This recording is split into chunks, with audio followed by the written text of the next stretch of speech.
It is. It's not.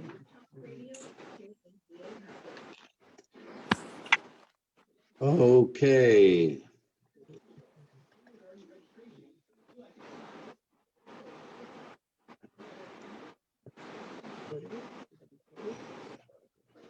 Okay. Hello, everyone. I think we're all set up and ready to go with our good friends here online with us. We're ready to begin tonight's evening. So I'd like to take this moment, firstly, to welcome everyone here. I first want to welcome our guest. You know, we are finishing our day while our guest, Rabbi Avrami Hartman, is beginning his day. Rabbi Hartman, it's a 12-hour difference. What time is it for you now? Right now it's 7:30. 7:30 in the morning. It's a So 12-hour. You're refreshed. You're refreshed. Hopefully tonight you'll refresh us all, and I'm sure you will, with your energy and you're making Judaism happen in Ho Chi Minh City in Vietnam. So I want to take a moment to welcome everyone, and especially on the evening of Tu B'Shvat. Tu B'Shvat is tonight and tomorrow. New Year for trees. In Israel, this is when the trees wake up from their slumber and they start getting ready to grow for the new season. And it is a very significant holiday because Ki Adam Eitz Hasada, the human being, is considered similar to a tree. In many aspects, the things that we see in a tree are connected to, or we learn from them, to a human being, and that is we have to grow, create shade, fruits, have strong roots, and our life is about where we're rooted in, where we come from, but also how far we grow. And a tree is very unique that it branches out. It doesn't just grow in one place straight, but it branches out, and the branches sometimes can go very wide. And our journey around the world here, what we've been doing the last few months, is really learning about all the branches of Jewish life. When we look at every country, city and country, especially those that are far, maybe physically in kilometers. Tonight, Vietnam is quite far in Asia, but also often we would think far from being a Jewish center. But yet we see how connected every branch is to the trunk and to the roots in a very, very powerful way, like us, who maybe sometimes we think we're a little closer, our branch is a little closer to the trunk.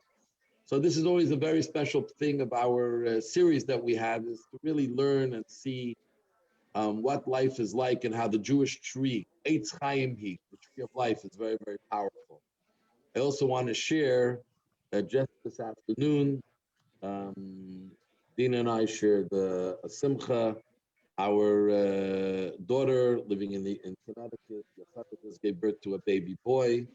We're very happy to share with our community a new mazel tov. Mazel tov. Mazel tov. Thank you. Let's hope we have many mazel tovs amongst all of us, and to keep us in good spirits all the time.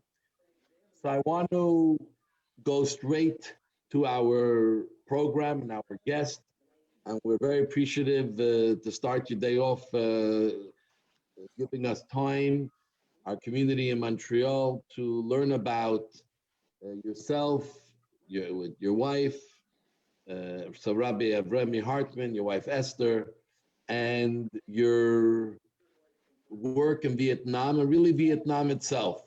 And perhaps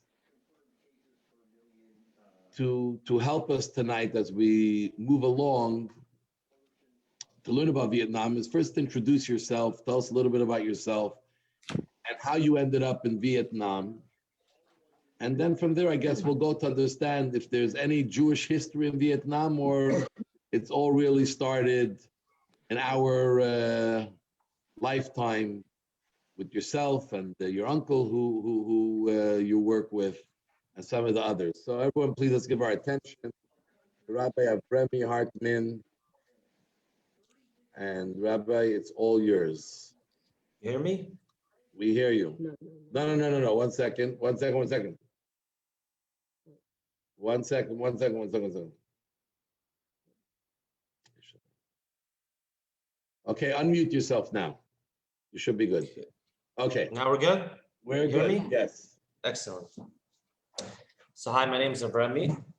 To answer your first question, so I came to live in Vietnam 7 years ago. I came with my wife and then one child. Now Baruch Hashem, we have 3 kids. And prior to myself coming to Vietnam, so there'd been one other Chabad house in Hanoi for 1 year before me. Hanoi is the capital to Vietnam. Ho Chi Minh City, you would say, is the business capital to Vietnam. So Ho Chi Minh City, the Chabad house opened 15 years ago. I came seven years ago. But before I moved down to Vietnam, I've been to Vietnam many times because I used to come. So Chabad headquarters has a summer program of Merkashilchus, of students to go out around the world to places that there either isn't a Chabad house or that the particular center needs additional help for the summer months or for Pesach or for the high holidays. So I actually been to Vietnam. My first time was 14 years ago. So I've been coming to Vietnam already for 14 years, Pesach, high holidays, and summers to different cities that there wasn't a Chabad center. And then when I got married, I mean, can't say it wasn't in the plan, but it wasn't officially in the plan. We were convinced to come move here officially and to help out with the growing of the Chabad center. So my experience in Vietnam is a long time. It's not just the 7 years that I'm here, but I've been here for 14 years, on and off.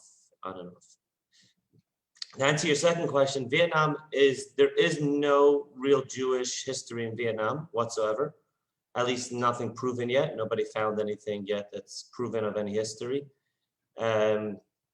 So I guess Vietnam in general is a very new expat community, means outsiders coming in, and that's really what our community consists of.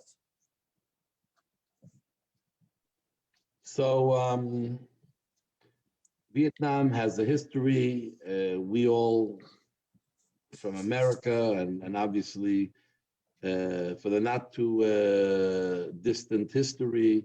The Vietnam War, we all know Vietnam was at the center of the fight between the communism and capitalism.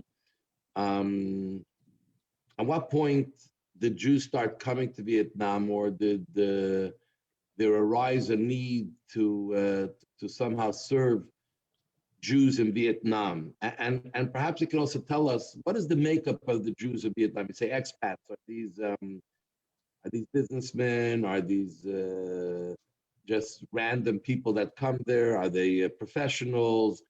Are there Israelis, backpackers? Okay. What does it constitute? Yeah, so Vietnam, I would say that in the early 90s is when the first Jews that started coming here that still live here. So you'll obviously meet people that said that I was here during the war, or that like other Jews that been here either through the chapel or they came here to for like a Passover during the war.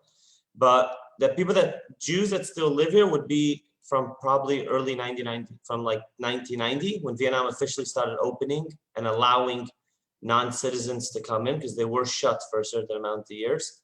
So there is a very big, and one thing we're lucky about is there's a very big clinic here called Family Medical Practice.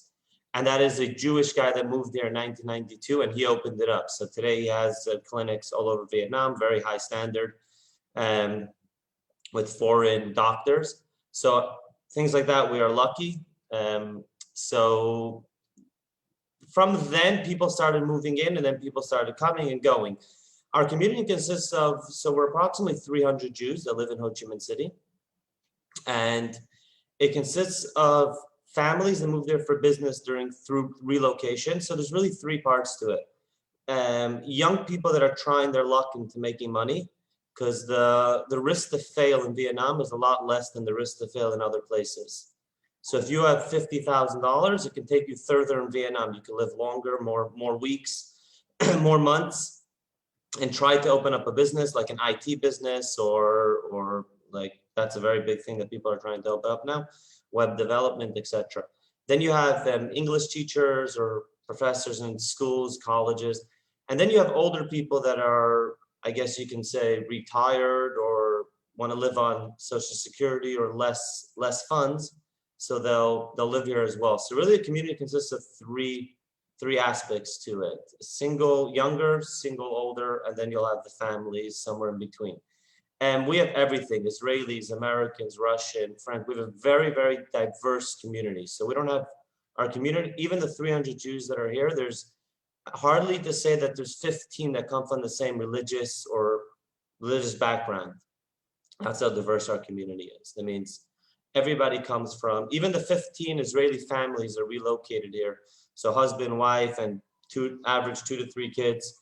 And all 10 of them, 15 of them, they're all from a different background in Israel: Ashkenazi, kibbutz, Sephardi, Moroccan. So we have a very diverse community. Very diverse. Makes it interesting. So when you have a diverse group, it's not homogeneous, it's not the same. People come from the same background or have a shared history of being in the place. Is it easier to form into a community, or is it harder? It's just interesting. You know, we come from Montreal, which is a very established community. Most people who are here, it's the second, third generation. Right.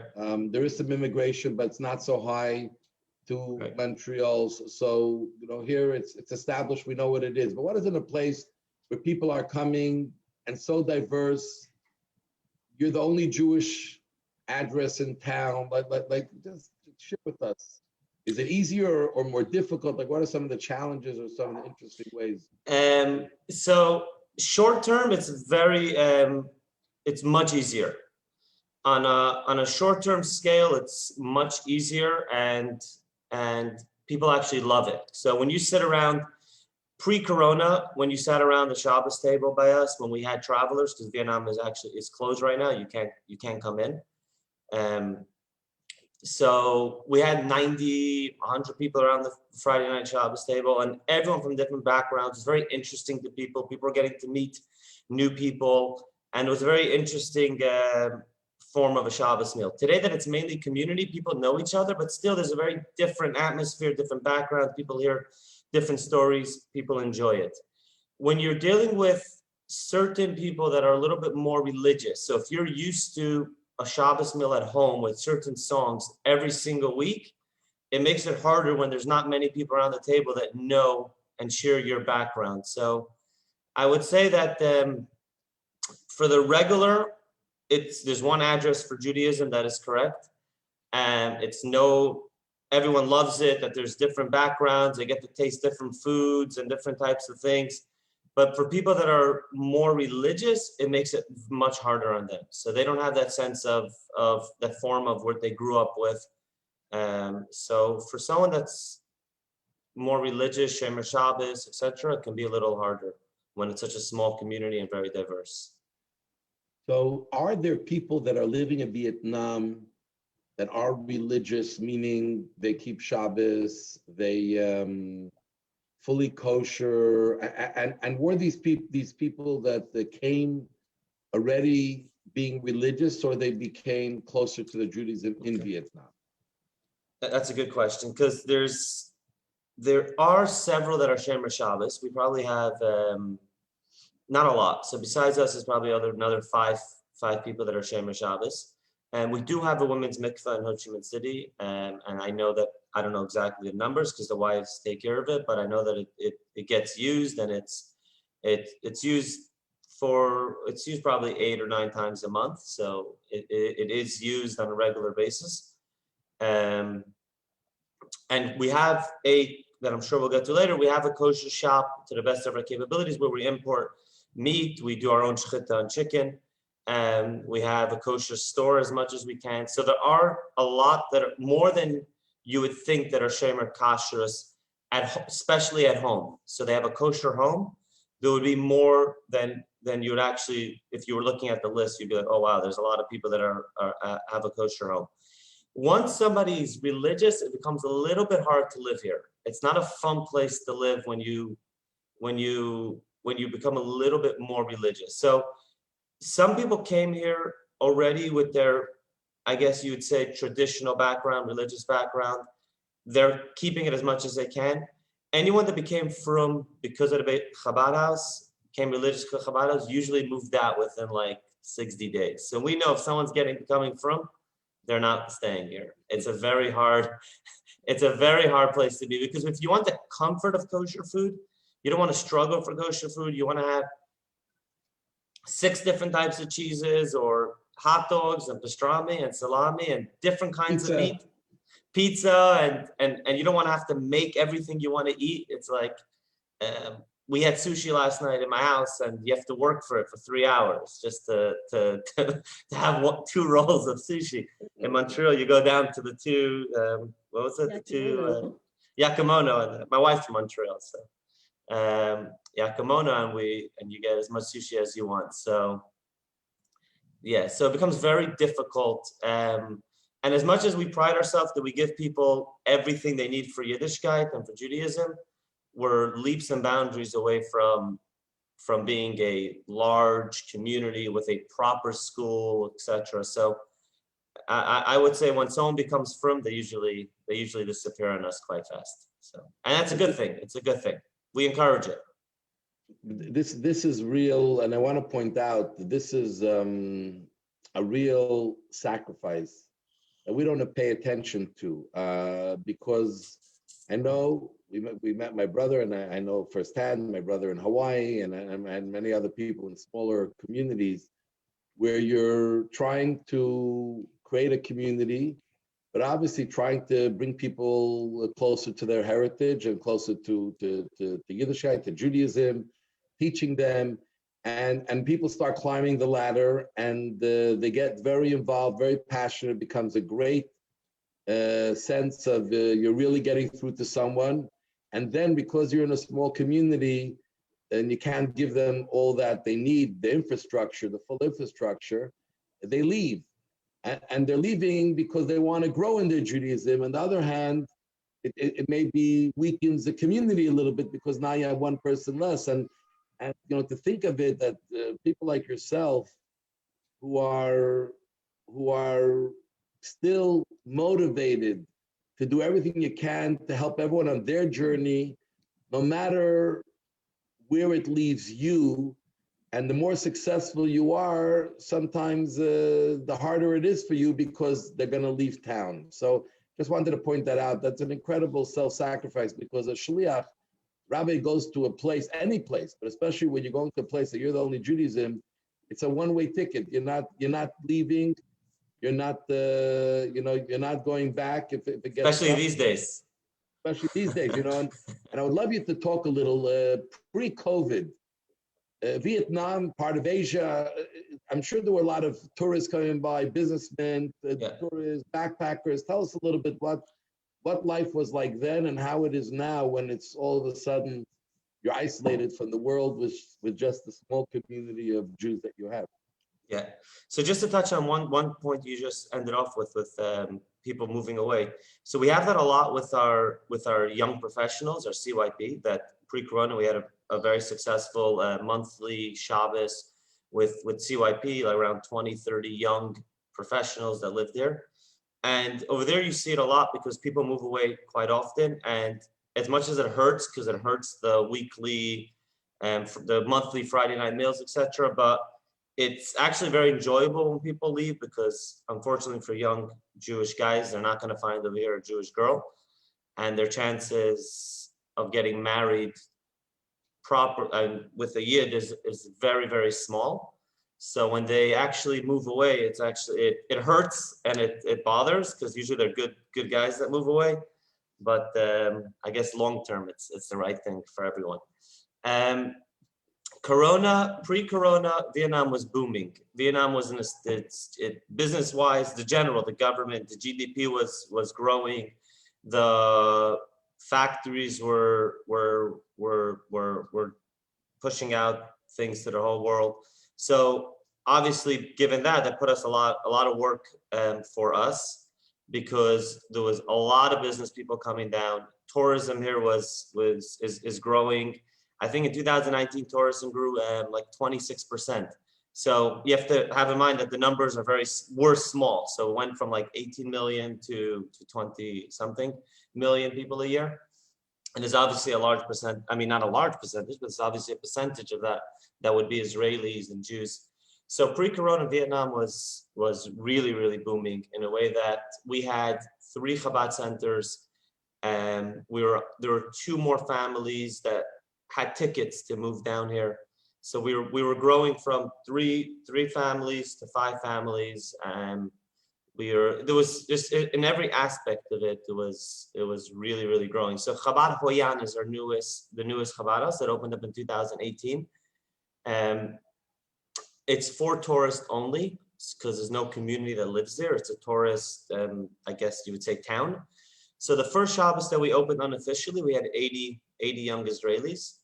And the last Shabbos before Corona, we had 240 people at the Chabad Center. And this is a Chabad house that's open for less than 2 years. And then obviously everything hit and parents started getting worried. So it plummeted from 240 down to like 30 within like 4 days. And then we closed it the next week. So pre-Corona, there was a very, very big mix. How is it now? It's actually I guess you can say a blessing in disguise for a certain amount of, if you look at the positivity, because the community is really embracing it. The community is actually coming out now, and they feel that the Chabad Center is really theirs in every aspect of it. It's their lounge to have a coffee during the day if they're in the center city. Shabbosim for Friday night meals, for Shabbat day, they need Aliyah because they have a yard site or something. They don't feel they're a guest because there's 90 other people, and like I said, our community is only 300 people. So split that in a percentage of every community. You have the Yom Kippur Jews, you have the Rosh Hashanah Jews, the Pesach Jews, the All Year Jews, only the rabbi's personal event Jews. So if you divide those percentages, we're not left with a extremely large percentage of people that will just show up on a regular Friday night. But now, because there's no other people, everyone feels like it's their own house, it's their Chabad house. And that is, I guess, a very big positive thing for us. And now on a Friday night, we can have 30, 40 people from the community joining for not just davening, but also sitting down for a meal. And I would say because people live here, it's not the same people every week. So that would be like, you would say maybe 10 are the same people, but the rest will be a rotation from week to week, because people have families and etc. And then Shabbos Badeh, there'll be other people. So it's definitely opening our eyes for a lot of future. Imagine if in Montreal, 10% of Montreal came together. It would be an incredible feeling. Yes. And I think Rosh Hashanah Yom Kippur, we take all the shuls together and all the seats. You know, it's 30% of Montreal maybe.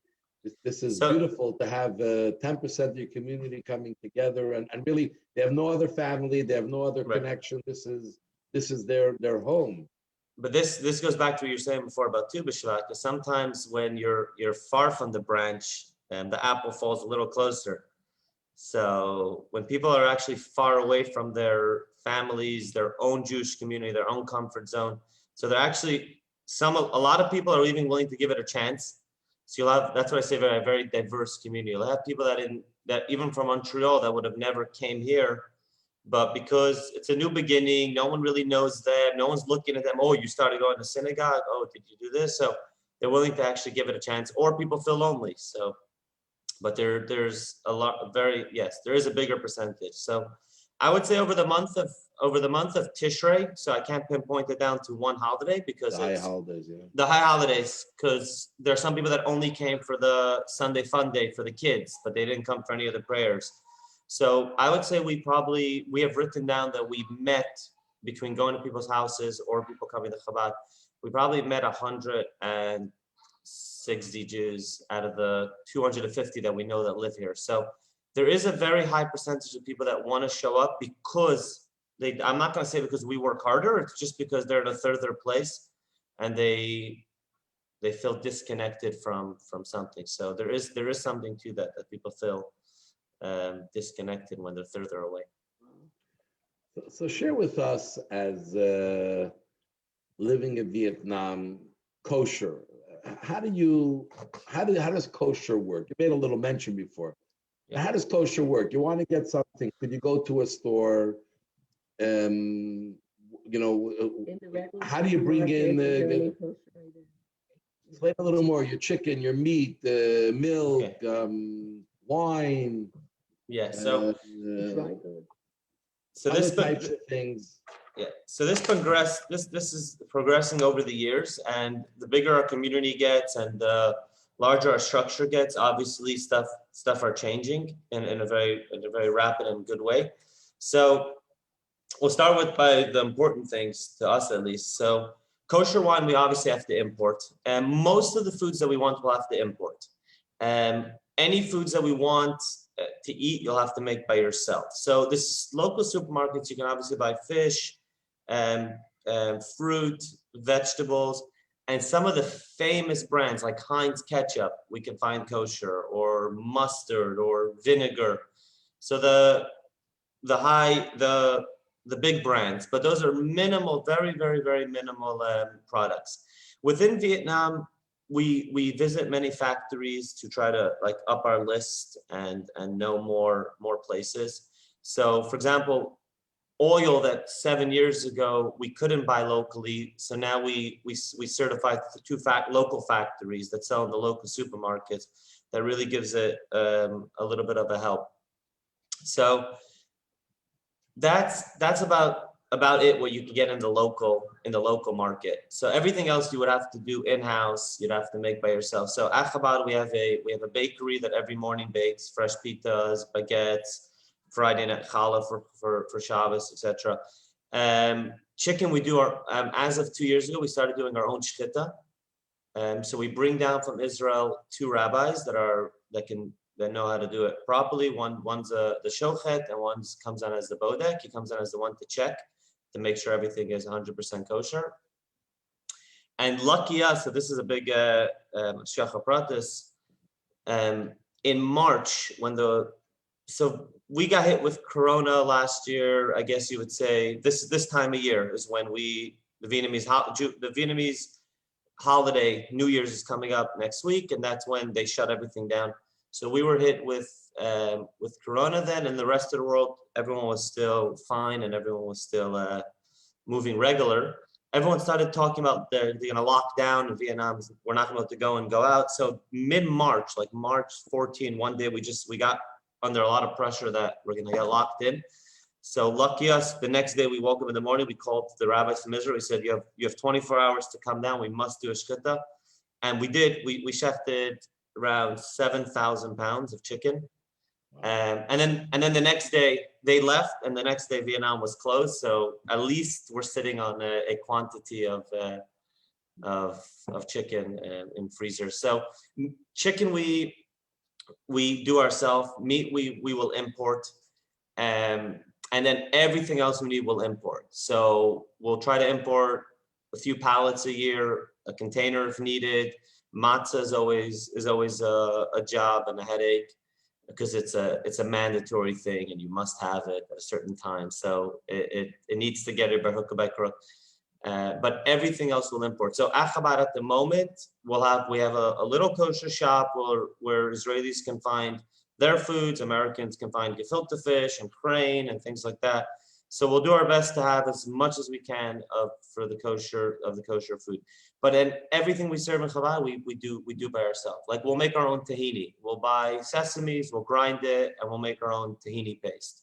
Like, so everything we'll do from A to Z would be in-house. And milk, we milk by ourselves as well. We go once a month to a farm, we clean it, we milk it, we pasteurize it.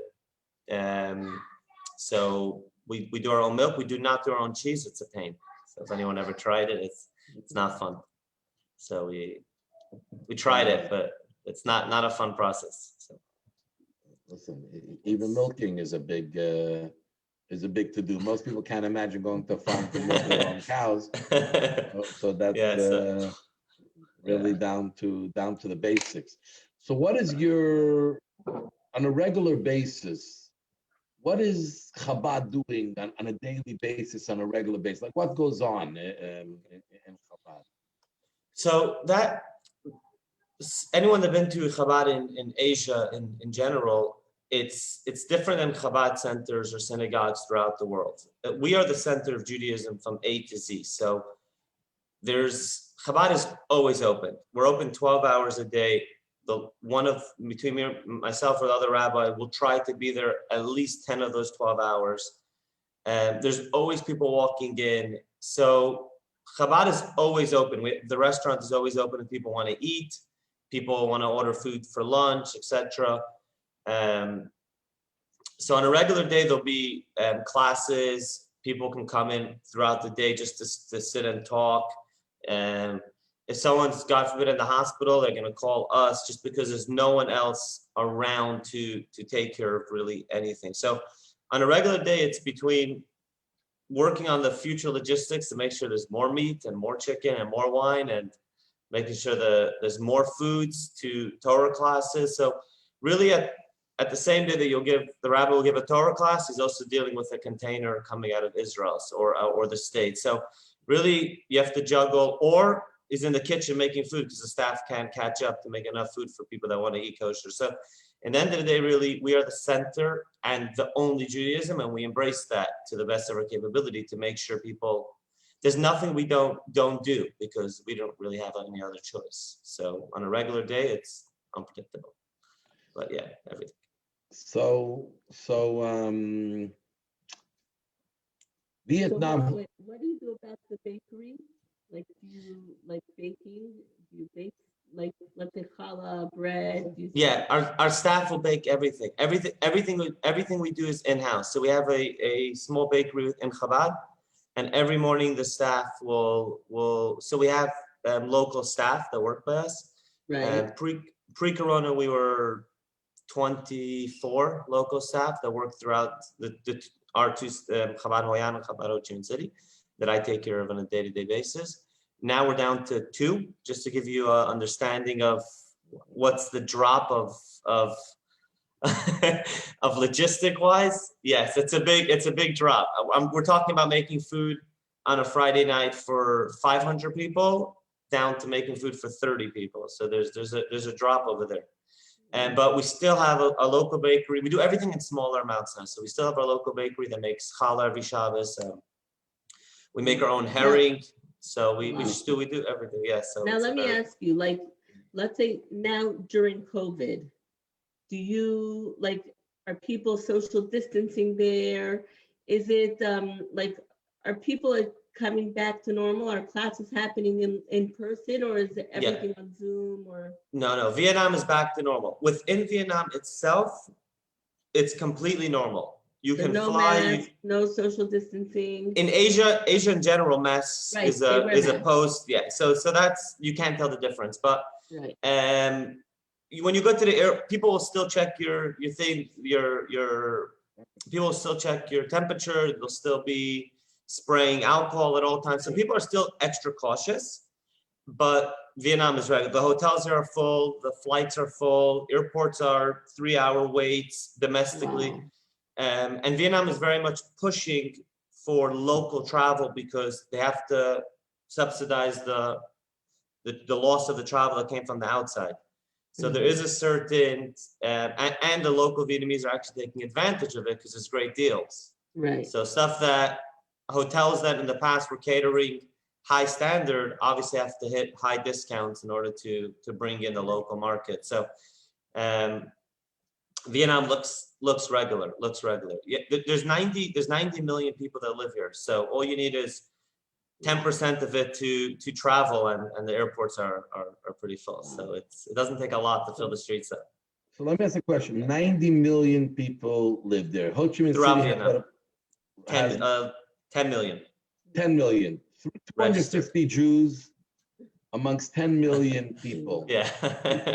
Do most people even realize when they see yourself or your uncle, the other rabbi, Rabbi Menachem, or the other Jews who maybe were young. Most people don't know what a Jew is. What's their, what do they look upon as a Jew?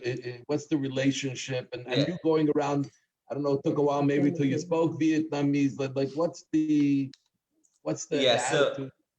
I speak very little. I speak a little Vietnamese. It's a very, very tough language. It puts Chinese to the next level. 99% of the local Vietnamese population won't realize that I'm Jewish by seeing me. So there isn't really much. They'll see the beard. I obviously look different. They'll definitely double look, but there's not much recognition right away that you're Jewish. But if you tell someone you're Jewish here, there's a very big respect. For some reason, they admire Jews. I guess no one did anything wrong yet, so there's. Want to send them here to Quebec? What? You want to send the Vietnamese here to Quebec so they could start here? They really, that's true. But they really admire and they respect, and there are several books that are translated into Vietnamese, and they enjoy reading it. So there is a great there is a respect there. So we're lucky for that. There's no anti-Semitism whatsoever. Israel in general and Vietnam have a great relationship, political relationship, so that doesn't hurt us. That's great. So really, when it comes to that, I've never felt of your hate whatsoever, zero. Sometimes too much love, but never felt any. Never felt any hate. That's beautiful.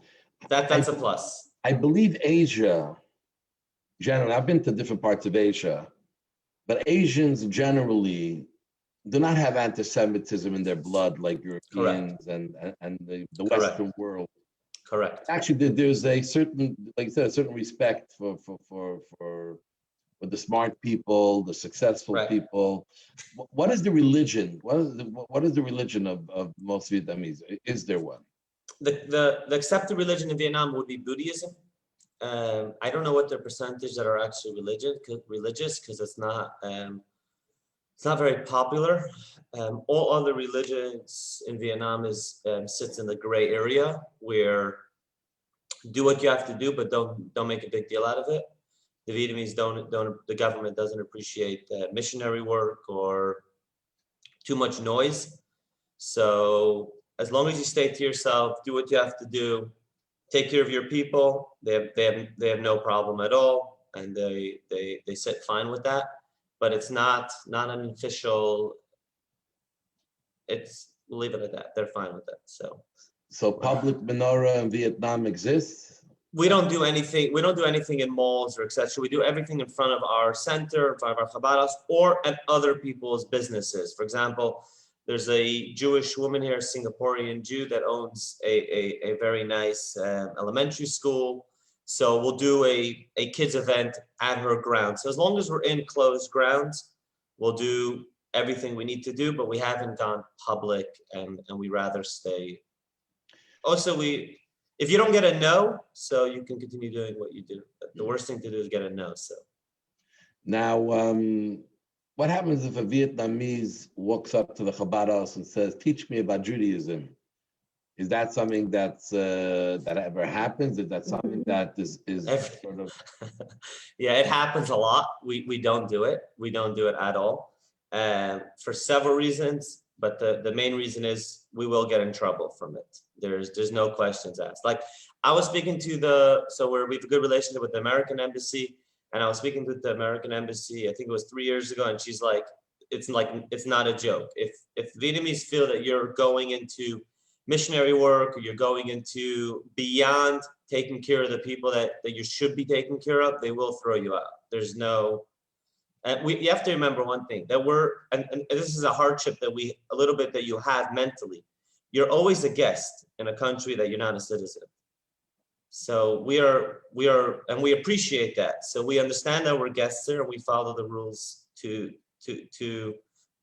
to the T. We don't play zero games. We don't push the envelope. During Corona, when we were told to close, we're closed. It doesn't matter if someone needs to get into the Chabad house. The Chabad center was locked. There's no, when we need to put someone in the front door to check temperature, we do that. So we pay our taxes. We follow the rule, because at the end of the day, we are guests here. And again, what? Finish What was and then that? I'll ask you. No, I was gonna say mentally, obviously you have to, because that goes into many topics. It's not just following the rules, but you're a guest, so stuff can change in several years, and we can be back in Montreal or New York. So who knows? Is there a lot of intermarriage or any intermarriage? Yeah, there definitely is intermarriage. A lot, I don't know. I don't know how you want to look at the percentages, because unfortunately, at times I'll sit back and I'll be like, hey, there's a lot of intermarriage, but then you're not looking at the positivity of how many people actually moved out and married and live with kids. It's like we were saying in the beginning, anyone that has kids or anyone that wants to lead any sort of more of a traditional religious house sometimes will leave Vietnam. So sometimes our short-term memory tends to forget of how many people we actually managed to help To save. to build it. Exactly. So when we get messages, like I got a message 3 weeks ago from a French young Jewish guy my age that moved down here at the same time as me, and a business guy who's doing business here and everything, and he was dating a local girl, and we used to sit a lot and talk about it and bring about it and drink about it. And Baruch Hashem, he left and he sent me a picture a few weeks ago that he's engaged to a Jewish girl in France. So that gives us a little motivation that that we're not totally dropping the ball. But say one Jewish person and to marry another Jew is like saving the world. Yes, so there it happens, but it's not. I can't give a percentages on that, but it definitely happens. But back to the question, we don't do conversion. No. So is there any relations that you have with like officials, government officials, or you're really under the radar totally? You're there under the radar? Just the tax department. Nobody else bothers us. That's it. No. We're here and we run on an official business visa. So I have residency here. I have 5-year residency here that's tend to get extended every 5 years. And that's based on a kosher restaurant. That's the official license, and that's what it is. Everything is on the books. We pay taxes. Rabbi Menachem is here as a consulting, and he consults a lot of factories about kosher, etc. So we are here on that purpose. They know what we do. That we're not naive, and the Vietnamese government is on top of things very much. They know exactly what we do, but we, like I said before, we follow, we respect, and they're okay with it. So you have three children, I think you said, right? Mm-hmm. What's with your children, your uncle's children, the other shluchim, the education, their life, growing up within Vietnam? Okay, so we are actually very lucky that there's 2 families in Ho Chi Minh City. So that is a blessing that you have to thank every morning when you wake up, that you have another family here that good relationship, and the kids have friends and their age, etc. So a lot of other shluchim, I guess, in towns like ours are not lucky, because at the end of the day, we're the business capital. So like I can see in 2 years, we'll have 4 families living here just to help run other programs throughout the whole Vietnam. So we're lucky about that. But on a regular, our kids do online school, like the Chabad online school. So my older girl does the online school for 3 hours a day. And pre-corona, we have our women's mikveh. That's a separate building, a separate house that we actually purchased. So just go off a second. Buying land in Vietnam is a very complicated thing. Foreigners cannot own land. Simplistic. It's not an easy process. It's a very hard process. But for a mikveh, 8 years ago, you need a women's mikveh. So we bought something in that, like not in the center city. So low risk, low money, low risk. So it's on somebody else's name, and we'll worry about the consequences if something happens one day. But so on top of the mikveh, we have a 3 floors that's built for a school. Pre-corona, we'll bring girls down from Israel, around 20 to 22-year-old girls, and 2 girls, and they'll teach the kids every day from 9 till 3. So they'll be official. The kids will go there. It was open for the community as well, but as long as they understand that it's like not professional, it's a lot of learning, but there's no like Erev Rosh Hashanah, the teachers are off. On a fast day, the teachers are off. So anyone that's willing to follow that structure really it was open, and we had a few kids. We had at times 3 or 4 kids from the community. Now during Corona, we can't bring teachers in. We're working on it. You need a special visa. That's a lengthy process and expensive. So we're working on it now for several months. So we hope by Pesach to get our teachers for the year, but 6 months late. But hopefully it's going to happen. So our kids will, in the best case scenario, our kids will go to school from 9 to 3 with the teachers, and then they'll do online school because we do the European times. They'll do online school from 3 to 6, 3 to 7. So that would be a best case scenario.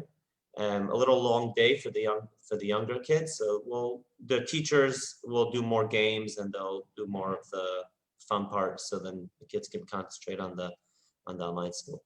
And at the moment, the kids are home. So Yeah, that's the situation. And I'm That's sure what we're they're dealing with. helping at home a lot, I'm sure. Kids, yes. Yes. So like many, They're helping to tell the helper what to do. yeah. Exactly. They're working very hard. They're helping. So interesting. You were there 7 years. You were there before several times for several years. Your uncles are 15 years. Tell us a little bit about Vietnam itself. Is Vietnam a first world country, a third world country? What has happened? What does it look like today, and how has it developed over the last few years? And then how do you see it continuing to develop, and how will that affect people wanting to maybe move there, or Jews moving there? Yeah. Like I said, pre-corona, Vietnam was booming. That means Vietnam is growing, and more people will move down here. And Vietnam it's hard to explain because there are parts of Vietnam that you would consider a third world country, like the countryside, etc. But if you came off the airport and drove into the center city where we live, it's hard to say that it's a third world country. I mean, there's skyscrapers, there's gorgeous buildings, there's businesses booming, there's cars, high-end cars in the street. So what constitutes today a first and third world is a little bit in a debate, but we'll leave those terms aside. Vietnam is at the moment the cities are booming, meaning as much as certain things are cheap. So to live here, I guess we'll explain what it means to live here. And if you're a single person, you can get away living here for $1,000 a month. So that seems very cheap. You can live in a building, you can rent a house for $500, you can eat cheaper foods, and you'll be okay. If you're a family that relocated here and you want to live with a standard that you lived abroad that most people do, you need $30,000 a month to live here. That's the difference of the gap, because you're going to live in compounds that cost $6,000 rent a month. And all foods, like you asked before, what foods are imported here? Anything imported here is 3 times the price. So anyone that wants to live, forget kosher. If you want to buy the meats that you feel are healthier for you, or organic, or something you've done in the past, you're going to pay the price for that. It will be very expensive. International schools here are very expensive. I mean, Montreal schools, I'm guessing, are expensive as well. So, it's the same price. You're dealing with anywhere between $10,000 to $20,000 per child per year. So it's expensive. International insurance is expensive. There's sort of a peer pressured vacation going over here because you live in Asia and you're just here relocating for 3 years. You're not going to travel the whole Asia. So there's sort of a peer pressure between the families that they have to travel the whole Asia before they relocate back to their home country. Even the people that are here for 5 years or 7 years, and that's costly. So there is a certain, if you want to live over here, not counting your money, it's a lot of money. It's very expensive. And to give another explanation, like the difference. So if you want to buy property within the center, not the center city, in District 1, so it's not downtown Montreal on the, what's block is the, I don't know. St. Catherine. Yeah, like 2 blocks down off the center or 5 blocks off the center, you're going to pay minimal $10,000 per square meter. So if anyone does real estate, that's not cheap. $10,000 per square meter. You're dealing with a property of 200 square meters. You're dealing with a $2.5 million fee. So it's expensive just for the property. It's very, like, they're selling an apartment near my house now, and it's going for an apartment, so it's discounted at $8,000 a square meter. So it's very expensive. If you now want to go on the main street, you're dealing with $20,000 a square meter, $30,000 a square meter. So people are paying rents over here in the center. I know a restaurant here that pays in the center city on the main block. They pay $15,000 rent a month for a 200 square meter restaurant. So you have this. It's a tough thing to explain because on one hand stuff look cheap, but on the other hand when you're growing when you hit the next level of your business, or even our Chabad house, when we're in the next level of growth and you're going into building a building, etc., you need a lot of money and you need to bring cash to get at. So you got to come with a suitcase. People want to see the hard cash. So when you go to a meeting with, the first meeting you'll go to talk about buying a property, they'll want to see proof of funds of $2 million, and then they'll start talking to you. So so give you, but again, if you go to the countryside, it's a third world country. You could live there on $500 a month. So there is a very big gap between I would say between what a family, an expat family that relocated that once lived the luxurious life of Vietnam to a single person, there'll be a very, very big gap. And we're somewhere in between because we only eat kosher, we don't travel, so we're somewhere in between. How often do you come to like Montreal or New York or whatever to see your families? Pre-corona? Pre-corona we took the family in once a year, and we used to, we try to come in somewhere between July, August, or if there's a family wedding, that usually came out to be July, August, September. So we used to come in at least once a year with the family. We come in for 3 weeks, and we'll do Montreal, New York, and then back to Montreal and fly out. Now during Corona, we haven't gone in, I guess, already 2 years almost, because we missed this summer. So you didn't fly like during the summer, this summer when? No. If we go, we can't come back. Oh, really? I mean, yeah. So Vietnam at the moment is closed. Period. There are certain flights out if you need, like for special flights out, you can come in, but it's a lengthy process. You need to get a export visa. So you need to show them that you're valuable to them here and why you need to be here. It's expensive. Then you need to get a visa. Then upon arrival there, it's mandatory 2-week quarantine in a hotel. So you need to book a hotel for 2 weeks. So it's a $4,500 process per person.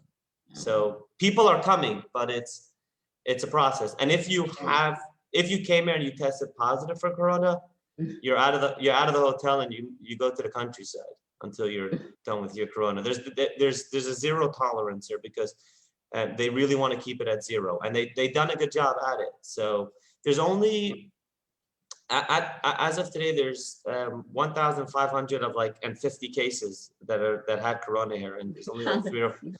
That's nothing, and a big part of that is imported Corona. That means people that flew in and then they were quarantined right away. So there's very little communal. They were very on top of it. When they're closed there, it's closed. It's not. So let me ask you a question. Yeah. A personal question. Do you ever feel lonely, far, What do you do when you ever feel, well, now during Corona, maybe even more, or even at other times? And how do you deal with it? Like, what do you do to lift up your spirits and because you're especially people are relying on you to lift up their spirits and to guide them. So if you feel comfortable talking. No, that's that it's a good question. And it's also, it's not just now, it's obviously, it's a bigger question now because of Corona, but it's actually easier today, and I'll get to the answer in a second, but it's easier now than pre-Corona, because now it's like the whole world is lonely. So you don't feel it that you're different. If you just think about it for a second, it's like, oh, even the relatives in Montreal, they can't leave. And even, so really everyone is in their own bubble these days. So it's a little bit different, but the question is also pre-Corona. I myself have less of a problem just because I meet so many people every day. So I have less of that issue. And obviously the wives have it a lot more. The Rebbitzins have it a lot more than we do. So it's a problem. It's a problem. You deal with it when it comes up. I mean, there's, like I said, we have less of a problem. We talk to people when we had a lot of business people coming in, so that felt good because there'll be a lot of, you can sit at night and talk to like other firm business people, and you'll get a little bit inspiration like that. Or today with Zoom is very popular, so there's a lot of verbringings or meetings or get-togethers, so you feel less. But obviously the wives will feel it a little more, especially when there's small family events and it's not worth flying in for just the l'chaim or just a bris. So then for those particular days, it's going to be a little harder. And the 12-hour difference doesn't help. So even if there's a great WhatsApp conversation during the day in Montreal or in New York, by the time you wake up, you're not going to go back 400 messages to start getting involved. So it's a little bit of a, it's something you try to deal with. So you asked when we go in, so we'll go in for the kinos shluchim, the kinos shluchais. So that will be like, my wife went in to thank Baruch Hashem that the kinos shluchais was in February last year. So she managed to go and come back. So she had her week vacation before the closure. So we were lucky for that. But yeah, it's you deal with it as it comes. It definitely happens at times. So it's really special to hear your optimism and your you know what you're doing, and you're out there trying to make things happen, and even with a small group really making a lot of good things happen. Tell us, maybe share with us maybe some interesting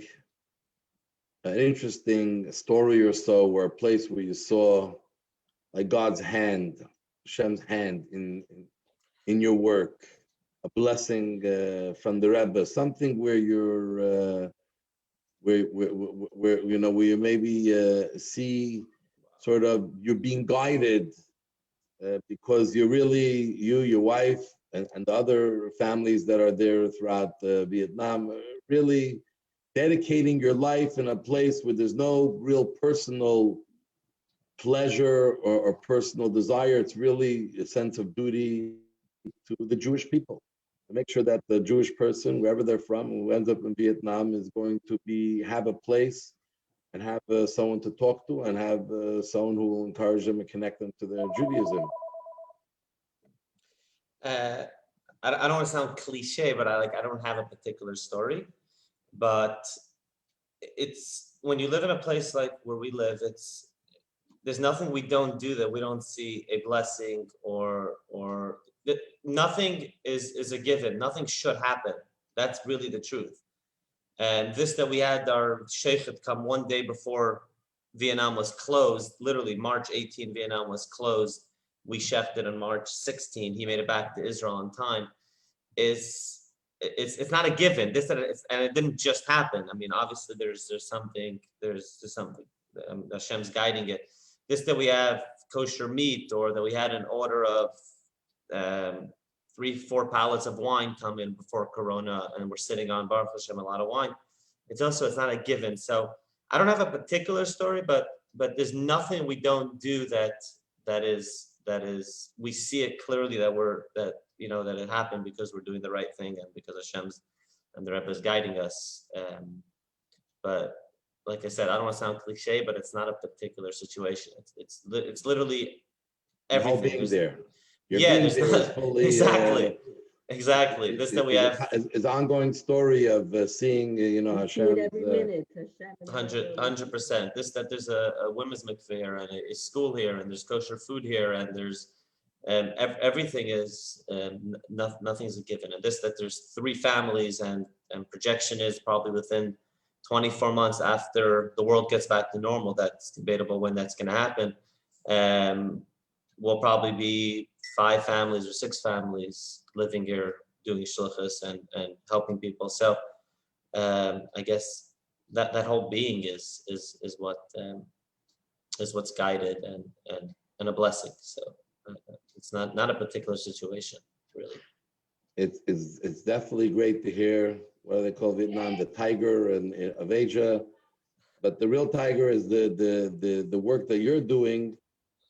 For a small group of people, the Jews that are there, and obviously in regular times, the Jews that are passing through there, to tremendous work, and really a boost to all the Jewish people, to all of us, by keeping Yiddishkeit alive and thriving there.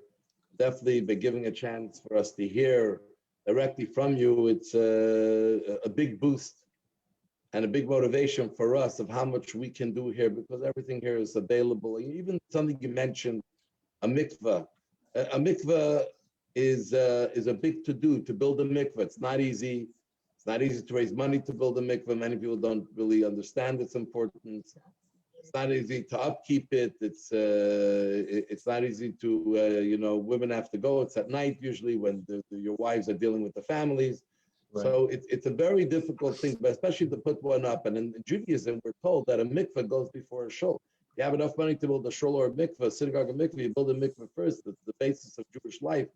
Yeah, and to hear even in Vietnam, you have, you said 8, 10 women a month using it. That's incredible. That's really a great breakthrough. So you maybe little things, we're sitting here and listening and inspired. 10 people in Vietnam equals, thousands here. So we want to, I want to finish off my part and then open up if anyone has any questions. Okay. We want to, first of all, thank you very much for joining us. Problem. No problem. And just for being very. Hopefully after Corona, once I'm back a month, we'll come visit. We'll definitely stop by for a Shabbos. And hopefully it won't be 7:30 a.m. So I won't have to drink a coffee. Yeah, maybe we could have something else. Yeah, we need to drink a coffee to stay up, and you need to get up. But it was a pleasure. But God willing, and I'm sure people here will be passing through Vietnam, and definitely now they know there are 3 cities. They know there's a place, and I think we have a website. It's called Jewish Vietnam. Is that correct? JewishVietnam.com. So we want to thank you. We want to wish you lots of success in all of your work and all of your efforts. And I want to open it up if anyone in our crowd wants to ask any question. You can unmute yourself. And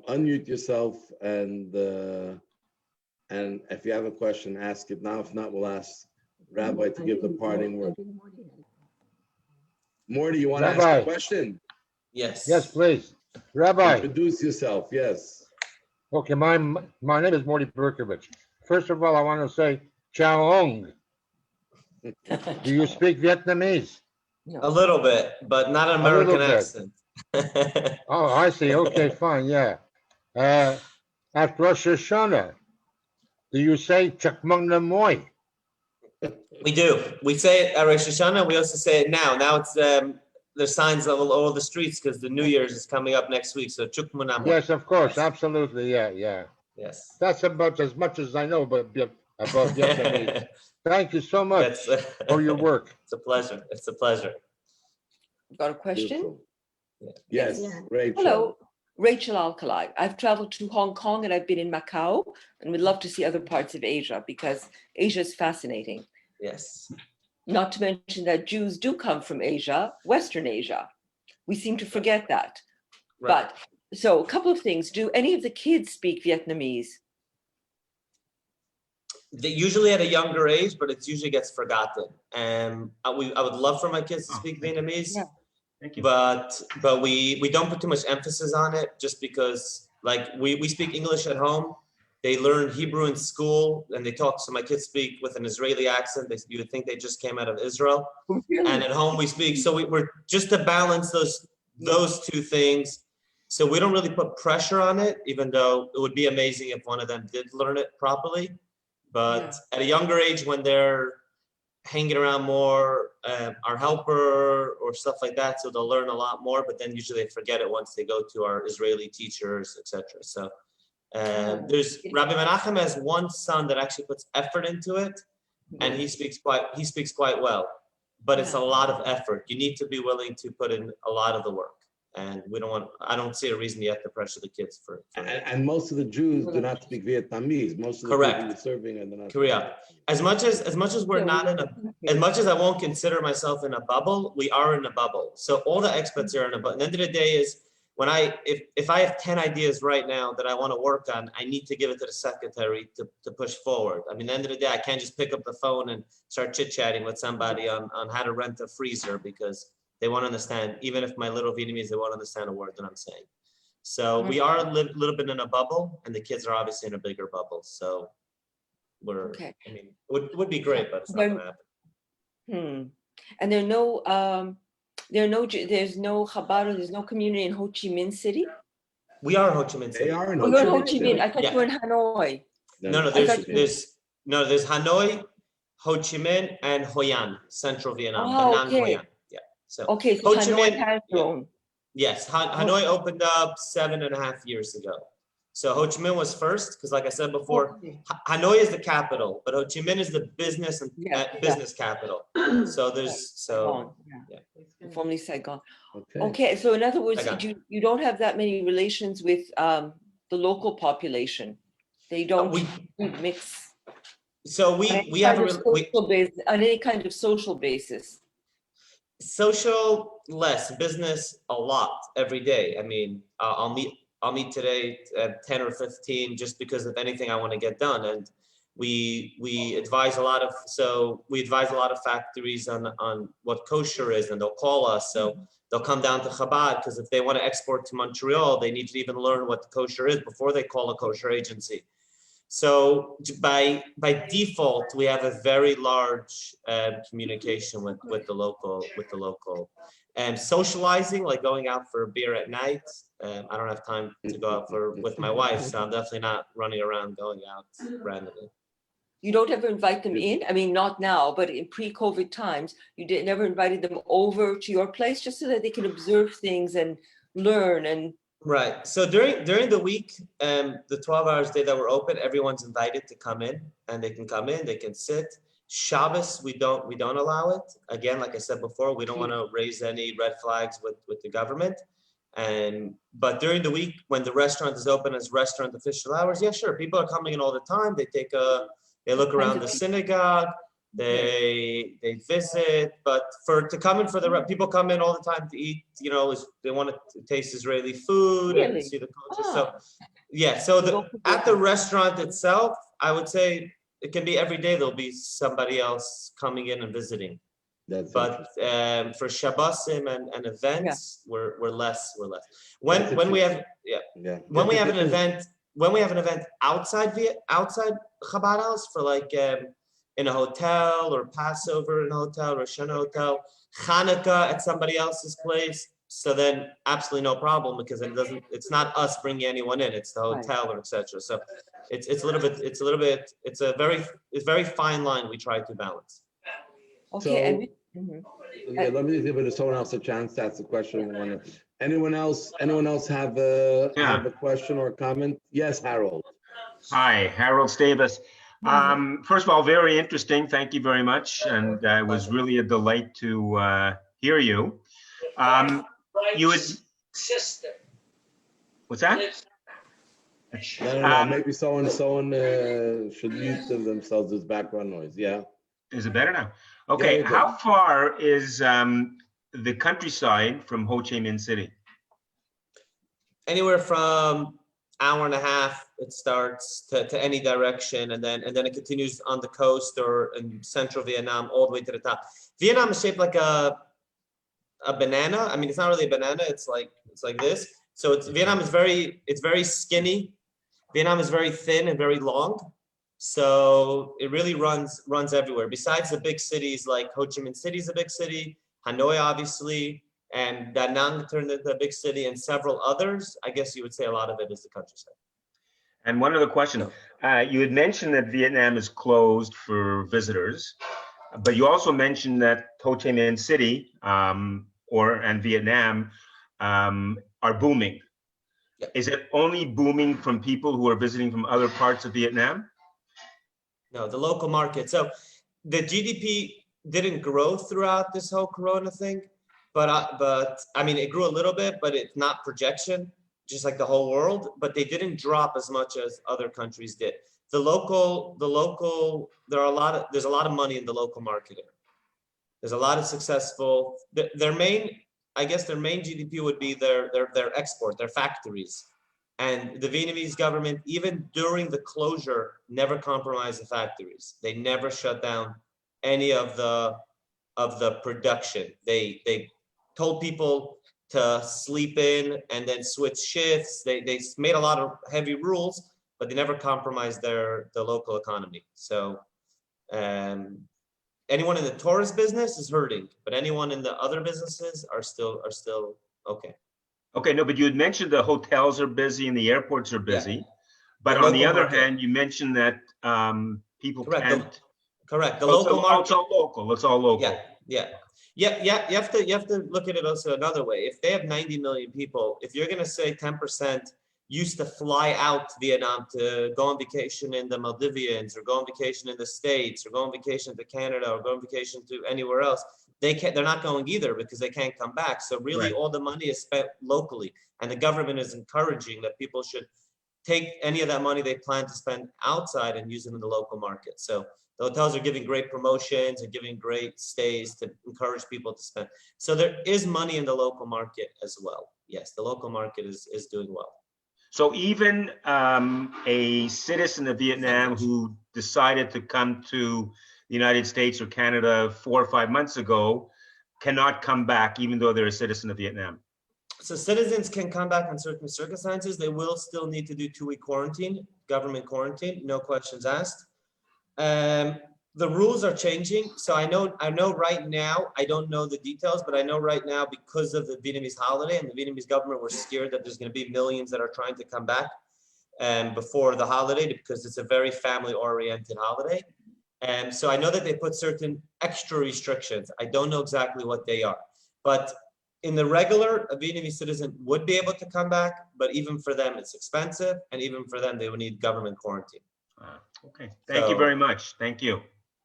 Let me ask you one last question. Is there any other question anyone has? If not, I'll ask you just one last quick question. I have just a quick question. Have you been up to Halong Bay? No, never. Norm. Not yet. It's No. gorgeous. I mean, It is gorgeous, but I had tickets there, but I slept there.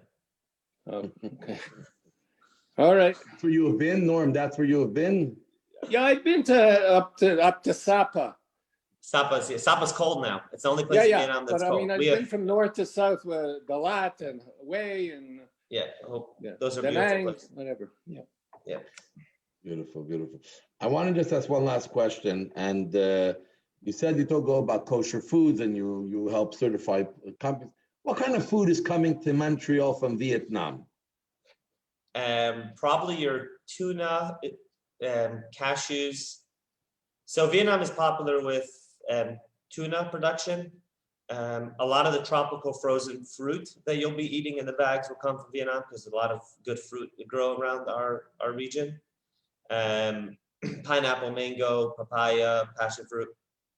Cashews grows along Vietnam, very popular. Black pepper. So those are the commodities. Those are like the high things that are staying. Then there's factories that do everything from chili sauce to canned goods to soy sauce. So that's already a bunch of other factories. But if you ask me what the 4 or 5 highest commodities would be, coffee, black pepper, tuna, cashews. And there's a lot of money in that. Very interesting, beautiful. That is so nice. I don't know if you want to say one last word to everyone. But you really enlightened us, inspired. And for you, it's like so natural. You think you're doing that much, but for us sitting here, it's beautiful to see. And we want to wish you lots of atzlach and success. And I want to tell everyone here that next week, we will not have our weekly journey of the world, because next week, Wednesday, 7:30, there'll be a special women's program. It's the Rebbetzin Chaimushka, the Rebbe's wife's yard site. Going to be a tribute evening. All the Chabad houses are coming together for women specifically. You have to go and sign up. You should get our emails. It's chabadtmr.com/tribute evening. Sign up. There's no cost. And you'll join. We'll be back in 2 weeks. We have some interesting countries going to be coming up when we come back, and we'll be in touch about that. So I want to wish everyone thank you so much, and have a great night. Thank you, Rabbi Avrami. And send regards from Montreal to your wife. Thank you so much. And lots of success and Fascinating. beautiful things. Really Thank you, everyone, and fascinating. have a All the great Thank best you of very luck. much. Excellent. Excellent. Well, Thank best you of so luck. much. All the best. Bye-bye. Yeah.